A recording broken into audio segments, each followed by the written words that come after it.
अतुल चतुर्वेदी जी, मेरे मित्र ओपी सिंह जी, बहादुर अली, रेड्डी साहब, दास साहब, डॉक्टर कनूरा, पिछले करीब 2 साल से पूरा देश तो सिर्फ कोरोना से पीड़ित है और मैं समझता हूँ पोल्ट्री फार्म और इंडस्ट्री कोरोना के साथ साथ पहले कोरोना से पीड़ित हुई और कोरोना का ब्लेम भी आप लोगों के ऊपर डालने का प्रयास किया गया। उसके बाद कोरोना से निकले भी नहीं थे कि आप बर्ड फ्लू में फंस गए, फिर बर्ड फ्लू से नहीं निकले थे तो सोयाबीन के प्राइस में फंस गए। तो लगातार पिछले 2 साल से आप लोग समस्या में हैं, सरकार और हम सब लोग ये अच्छी तरह जानते हैं और कोई भी बात रही हो प्रयास किया है कि जब भी ये पोल्ट्री फार्मर कहूंगा, इंडस्ट्री तो एक शब्द दूसरे जुड़े हुए लोग हैं, बेसिकली तो फार्मर होंगे तो इंडस्ट्री होगी, फार्मर ही नहीं होंगे तो इंडस्ट्री कहां से होगी। तो सरकार ने प्रयास किया है, कुछ कोऑर्डिनेशन भी बनाए। मैं चूंकि इस मंत्रालय में 2014 से और करीब 17 तक भी रहा और अब 3 साल से अब हूं। पिछली बार कोऑर्डिनेशन नहीं था 14 से 17 के दौरान, जहां तक मुझे याद है। इन 3 सालों में हमारे और आपके बीच में बातें भी होनी शुरू हुई हैं। हमने आपकी समस्याओं को पहचानने का प्रयास किया है और हम भी कई बार अपनी जो चिंता होती है सरकार की तरफ से या किसान की तरफ से वो आपके सामने शेयर करते हैं। तो एक कोऑर्डिनेशन मंत्रालय और आपके बीच बना है, जिसमें कुछ लोगों का महत्वपूर्ण योगदान है। अब तो पिछले कुछ दिनों से मैं भी बिजी था, नहीं तो शायद कोई 1 या 2 महीना हो जब हम आप और आप आपस में ना मिलते हैं। और जब भी ये अकेला ऐसा सेक्टर है पोल्ट्री कि जो कभी सरकार की आप लोगों ने मदद नहीं ली, आप लोग सेल्फ मेड हैं। सब सेक्टर से जब लोग हमारे पास आते हैं तो सब्सिडी के लिए आते हैं, इस फील्ड में सब्सिडी कर दी जाए, इसमें सरकार ये दे दे। शायद ये एकमात्र ऐसा सेक्टर है कि आप लोगों ने कभी ना सब्सिडी मांगी ना सरकार से कुछ और सेवा मांगे। आपने हमेशा पॉलिसी डिसीजंस की मांग की है कि आप ईज ऑफ डूइंग बिजनेस के लीजिए या और मामले आपने हमेशा कहे हैं कि इसमें सरकार का साथ मिले। और हम पिछले 3 साल से प्रयास भी कर रहे हैं कि आपके जो इश्यूज हैं उनमें आपके साथ मिलकर हम काम कर सकें। चाहे बर्ड फ्लू का इशू हो रहा हो, कोशिश की उस समय भी कि जितना कम से कम नुकसान हो सके। कुछ नियम ऐसे बन जाते हैं कि जिनमें आवश्यकता होती है परिवर्तन की, लेकिन कई बार समय थोड़ा ज्यादा लगता है हमारे सरकारी सिस्टम में। लेकिन उसको भी कई बार कोशिश की गई कि नियम से अलग हटके भी उस मामले में पूरे सेक्टर की मदद की जाए। चाहे सोयाबीन का मामला आया, जब भी यही प्रयास रहा कि भाई कैसे न कैसे पूरा सेक्टर इस समस्या से बाहर निकल के आए। और बीच के दौरान वैक्सीन की बात आई थी, उसमें हमारी मीटिंग भी हुई थी और मैं चूंकि आज आपके पास आना था तो मैं उसमें पूछ के आया हूँ। 2 मीटिंग उनकी हो चुकी, शायद वो अतुल जी और फॉलो कर लेंगे। और त्रिपाठी जी उसके चेयरमैन है कमेटी के, DDG-ICR। उन्होंने वैसे आज मुझे एश्योर किया है कि नेक्स्ट वीक तक वो रिपोर्ट आपको पॉजिटिव कि जो हम अलाउ कर सके वैक्सीन, वो अगले वीक तक आपको रिपोर्ट दे देंगे। फिर अतुल जी के हाथ में है कि उसे जल्दी से जल्दी इम्प्लीमेंट करें। तो मुझे उम्मीद है कि 1 हफ्ते में अगर वो काम कर देंगे तो शायद 15 या 20 दिन में अतुल जी अपने काम को कर देंगे। और हम जो एक सबसे बड़ी आप लोगों की तरफ से बात आई थी कि इसे अलाउ किया जाए, तो मुझे लगता है कि अगले महीने तक शायद आपके इस काम को हम कर देंगे। मेरे भी कुछ, जैसे आप लोगों की हमसे कुछ उम्मीदें रहती हैं तो मेरी भी आपसे कुछ उम्मीदें रहती हैं। कुछ सवाल मेरे भी होते हैं और वो सवाल किसान की तरफ से होते हैं, पोल्ट्री फार्मर की तरफ से। क्योंकि मैं वैसे भी किसान हूं तो थोड़ा सा मन भी करता है। मैं कई बार जब, वैसे तो मैं CI की कॉन्फ्रेंस में कभी आता नहीं, अगर पोल्ट्री की ना होती तो आज भी ना आता।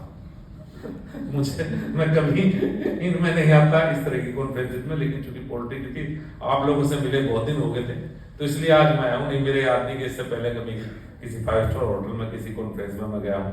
आपकी मैं जरूर आता हूँ, पिछली मेरे चुनाव थे इस वजह से मैं पोल्ट्री की मीटिंग में नहीं आ पाया था। जब हम बात करते हैं, जब भी बैठते हैं पोल्ट्री उसमें, तो बात होती है डबल डिजिट ग्रोथ की। जब भी कभी आपके बीच में आता हूं तो अच्छा लगता है बहुत सुनने में।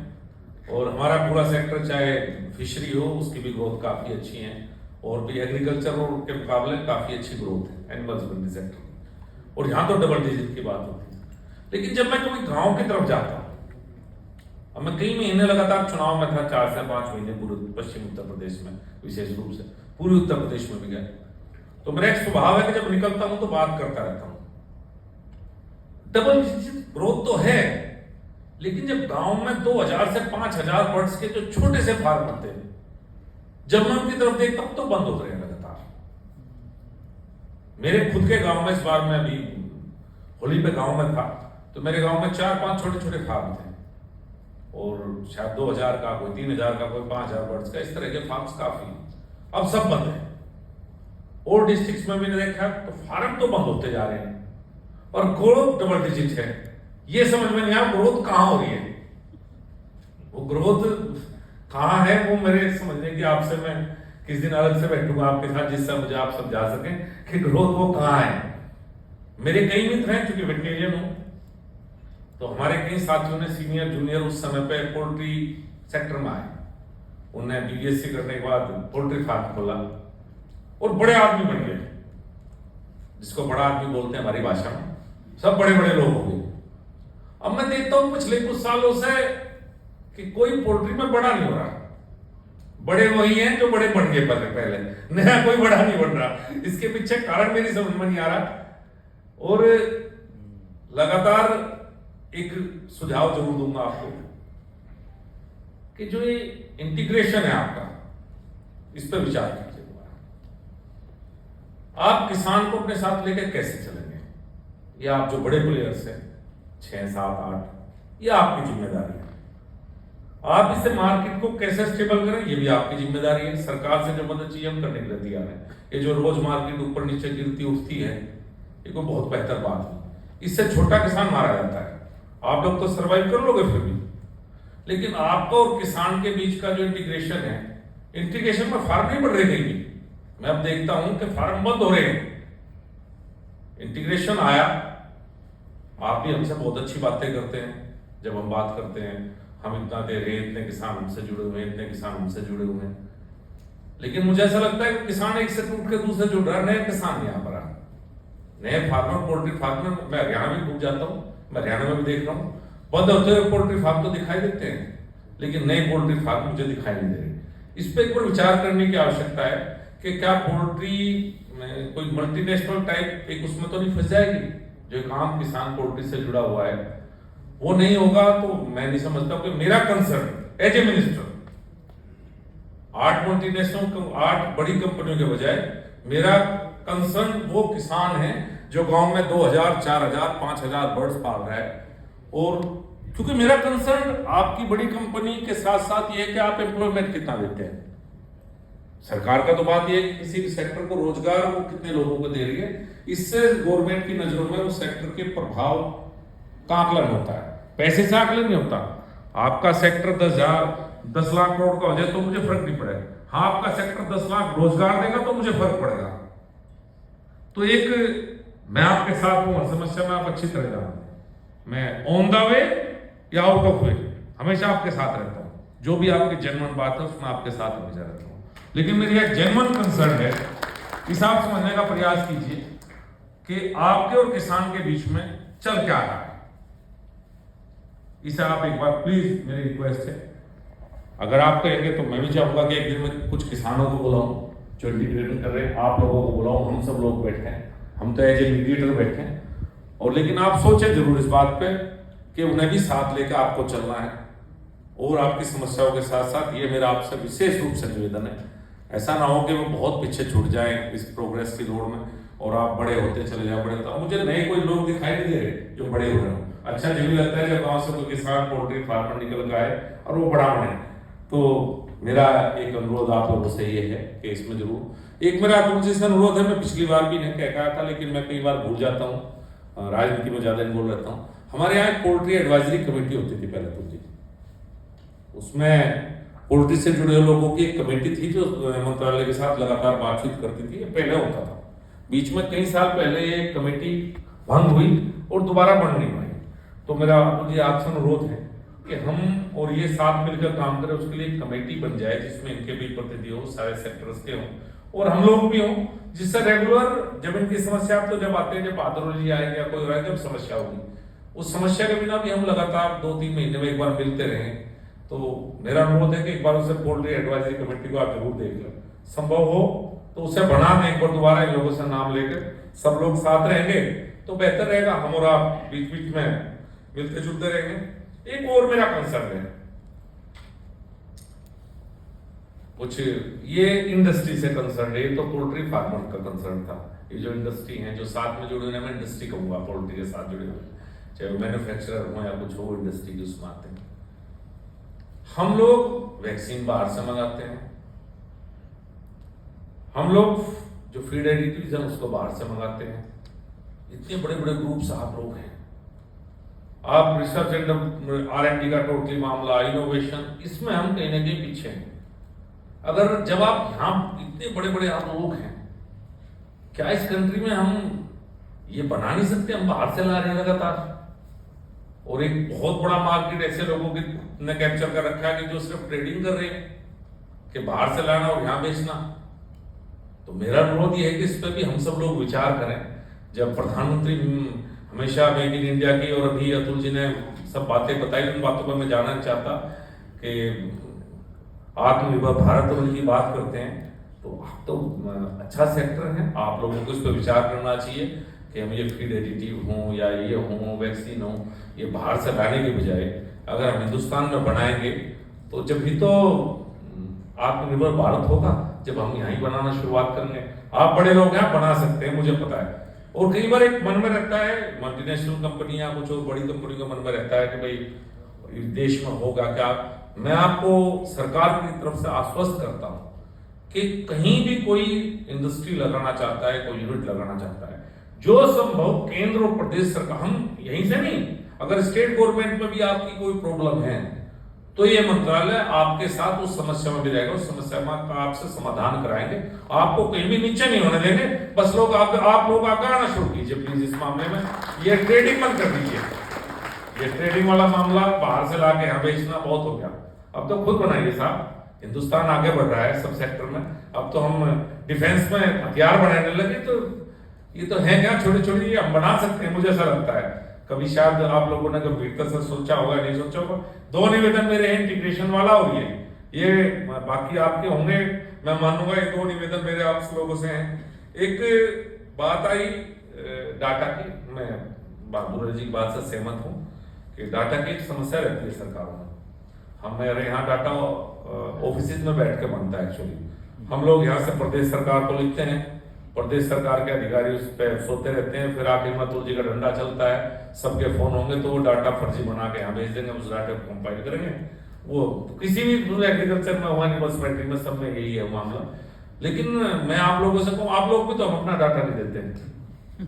3 साल, पूरे 3 साल मांगते मांगते गिरिराज जी का तबादला हो गया, लेकिन आप लोगों ने डाटा नहीं दिया कि आप कर क्या रहे हैं। भाई हमसे इतना क्यों छुपाते हो? हम कोई ईडी या वो है इनकम टैक्स वाले, क्या आप हमसे छुपा रहे हैं कि कितने फार्मर हैं, कितने आपसे जुड़े हुए लोग हैं? कहते थे हमेशा, गिरिराज जी का ये सवाल होता था। तो जब आप भी हमें डाटा नहीं देते तो दूसरे कहां से देंगे? फिर हमसे डाटा क्यों? भाई डाटा तो आप लोग भी तो दो ना, क्यों शेयर करने में एक दूसरे की बातें? कोई समस्या मुझे लगे नहीं होनी चाहिए, तो हम अपने डाटा में सुधार करेंगे। आप अपने डाटा में थोड़ा सा सुधार कीजिए, निवेदन मेरा आपसे भी है। ये प्रॉब्लम चल रही है और आगे और चलेगी। मैं आपको मक्का इथेनॉल की देखिए, आपने इथेनॉल की बात भी की थी। इथेनॉल की ये जो बायोफ्यूल पॉलिसी बनी, इसका मैं मेंबर 2016-17 में बायोफ्यूल पॉलिसी बनवाने वाले लोगों में से मैं भी था। मैं और गडकरी जी इसके वो थे बायोफ्यूल पॉलिसी के, और मैं ही वो व्यक्ति हूं जिसने फूड ग्रेन से इथेनॉल को अलाउ करवाया इस देश में। मैं ही हूं, मैं सच बता रहा हूं आपको। उस दिन सारे IAS अधिकारी इसके खिलाफ थे जब मीटिंग में। इस देश में कोई एक आदमी भी इसके सपोर्ट में नहीं था मेरे अलावा कि फूड ग्रेन से इथेनॉल बने। मैं अकेला था, सब लोग खिलाफ थे, नीचे से ऊपर तक। शायद उस कमेटी में 20 या 25 IAS अधिकारी थे, सब लोग खिलाफ थे। मैं अकेला इसके पक्ष में था। मैं क्यों इसके पक्ष में था? मैं आपके इस कंसर्न में आपके साथ हूं, कुछ अभी महंगा हो, लेकिन जब 10 रुपए किलो मक्का बिक रही थी तो मैं उस कंसर्न में किसान के साथ था दोस्त। मेरी जिम्मेदारी वो किसान भी है जो 10 रुपए किलो मक्का बेच रहा था, मुझे उसका भी देखना है। तो हम आपके साथ हैं, हम कोशिश करेंगे जो आपने कहा जिस तरह से अतुल जी ने उसमें काम भी बहुत किया है। हमारे मंत्रालय ने शायद पिछली बार जब सोयाबीन की स्थिति थी, इतनी तेजी से काम कभी शायद मंत्रालय सरकारी नहीं करते जितनी तेजी से हमने किया। और इस बार भी हम इसमें दोबारा सिचुएशन को एसेस करेंगे और जो संभव मदद है आपकी करने का प्रयास करेंगे।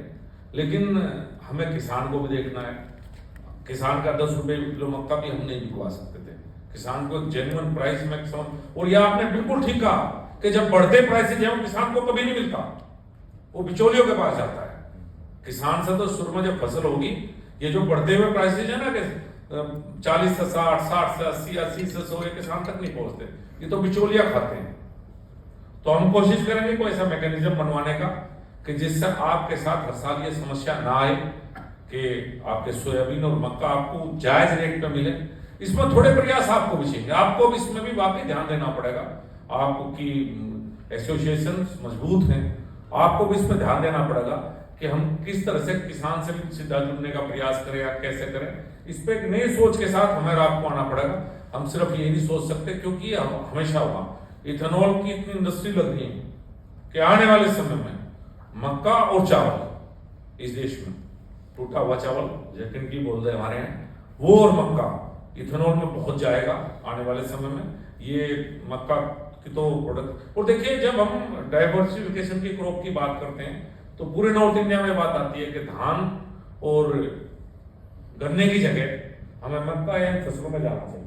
हमारा है भी, अगर थोड़े रेट इन फसलों के बढ़ेंगे तो किसान डाइवर्सिफाई भी करेगा, चाहे सोयाबीन में भी बढ़ो। सोयाबीन की फसल भी आप याद कीजिए, ये ऐसे दिन क्यों आए, अप एंड डाउन बहुत रही सोयाबीन में। कई बार ऐसा रहा कि सोयाबीन सेंसिटिव क्रॉप है, किसान बर्बाद हो गया, फसल में उसने मौसम ने बर्बाद किया, और भाई कई बार किसान को मार्केट ने बर्बाद किया। तो किसान की भी समस्या है, लेकिन हम आपका हाथ और साथ बिल्कुल नहीं छोड़ेंगे जो आपकी समस्याएं हैं।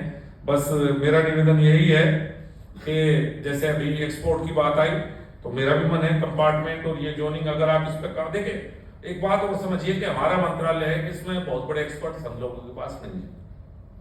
यहाँ हम हैं कुलजिया है, जितना है हमारे पास एक्सपर्ट लोग कम है।